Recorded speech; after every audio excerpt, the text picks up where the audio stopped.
Hello everybody, my name is Dratnos and welcome to the final video in my Mythic Plus tier list series. In this video I'm going to go over all the previous tier lists I made. I've got some updates that I want to make to them and just some kind of final thoughts to share before I move on to making raid tier lists, and then when the next patch rolls around, I'll make another set of Mythic Plus tier lists once the meta stabilizes a little bit. So for starters, if you're not interested in seeing any spoilers for what my tier lists were, now is the time to go and watch those first 4 videos individually. And in a couple seconds, you'll see all of them on the same tier list on screen. So if you don't want to be spoiled, go do that now.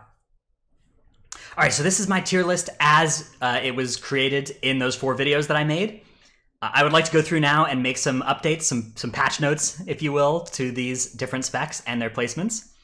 Resto Druid and Outlaw Rogue, I'm happy being in the S tier. I think that they are irreplaceable. I think that groups almost always play one of these in the top tiers, and most of the top runs include both of these specs. And if they don't include one, that's kind of the special thing that group is built around, is the absence of that spec. However, Brewmaster I don't think belongs in the S tier.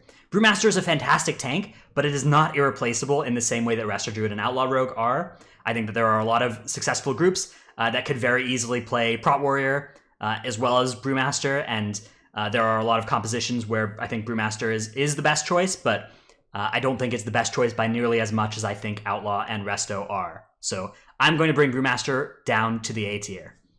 Fire Mage, I'm happy staying in the A tier. There have been a lot of arguments to me telling me to put Fire Mage either up into S tier or down into B tier. People arguing that it's just does so much damage and belongs in the S tier, or that it's not that much better than Shadow Priest or Balance and it should be in the B tier. I think Fire Mage should stay in the A tier. I think that it is a very good spec, equally good as specs like Havoc and Prot Warrior and Brewmaster, and it's fantastic. However, you don't want more than one of them in most groups.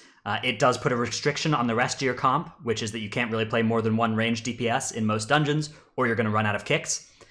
So for that reason, I'm happy keeping it in the A tier. However, there are some specs that I don't think belong in the A tier. Windwalker and Fury are both specs that a lot of people kind of identified in my melee video, which was my first video, so I was still kind of learning the ropes and figuring out how I wanted these tiers to work. I think that these specs are more B pluses than A minuses, or maybe even mid B specs, rather than being up in the A tier. So I'm going to drop them down to the B tier.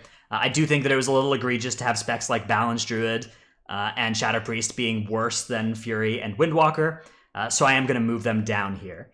Let's talk a little bit about these range specs that are in the B tier. Some people have been arguing for Balance to be making its way into the A tier. Same for Elemental and Shadow, actually. I think I like my placement of these below Fire Mage.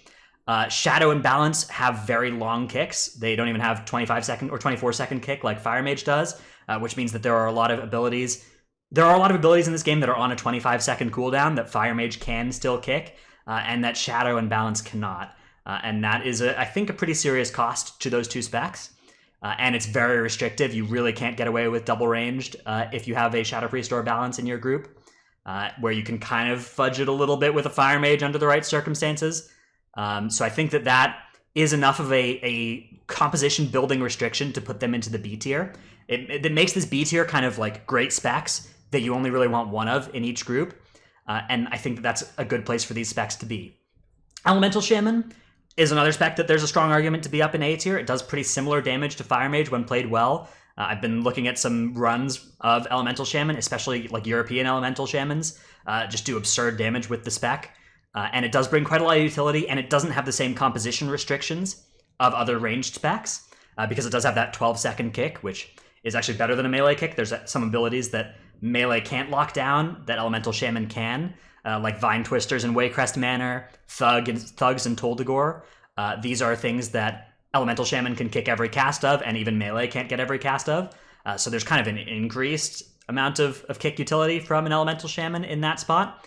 However, they can't be Night Elves, they can't be Blood Elves, so they are missing out on access to the 2 best racials in the game. And that means that they can't be part of these like alliance comps that are all Night Elf, which specs like Shadow Priest and Fire Mage can be. That being said, I think there are a lot of great comps that do include Elemental Shaman. I think that that's true of every spec actually here in the B tier. Is I can imagine a lot of comps that would like one of these specs. The main difference is I don't think there are a lot of comps that want more than one B tier spec in those comps. Now down in the C tier, I think this is the adjustment that I am most... If I could only make one change to my tier list, I think this was the most egregious mistake that I made when making my tier list. Putting Holy Paladin below Mistweaver Monk, a tier below, I think was wrong. Holy Paladin, I think, is equally good, if not better, than Mistweaver, and deserves to be up in the B tier with it. I still don't want to put it up in the A tier. I think that having a spec within one tier of Resto Druid is a big misrepresentation of just how strong Resto Druid is right now. But I think that Holy Paladin down in B tier does make sense, up above where it was in the C tier. I think that it is quite good in a comp that supports it in particular. So a comp that has battle reses on other members of the group. Specs like Balanced Druid fit really well into doing this because they also bring the Entangling Roots that you're missing out on. They bring the Enchanted Emissary control that you're missing out of, the Tides Emissary control that you're missing out on when you're not playing the Resto Druid. So I think that Holy Paladin does deserve a spot up in the B tier. The rest of the specs in the C tier I do think belong here. I'm happy with the rest of them being down here. A lot of them can do a lot of damage. There are some groups with members of the C tier topping their charts, but there are basically never groups that have more than one member of this tier.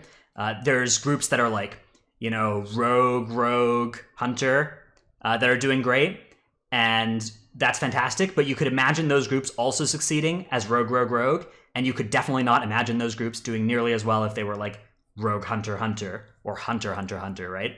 So I think that justifies them being those tiers below, right? Is that the amount of flexibility that your group gets is all spent on putting that Hunter in there, and the rest of the group is almost all S and A tier specs to help cover all the utility bases and the damage profile bases that you need to get through a Mythic Plus dungeon.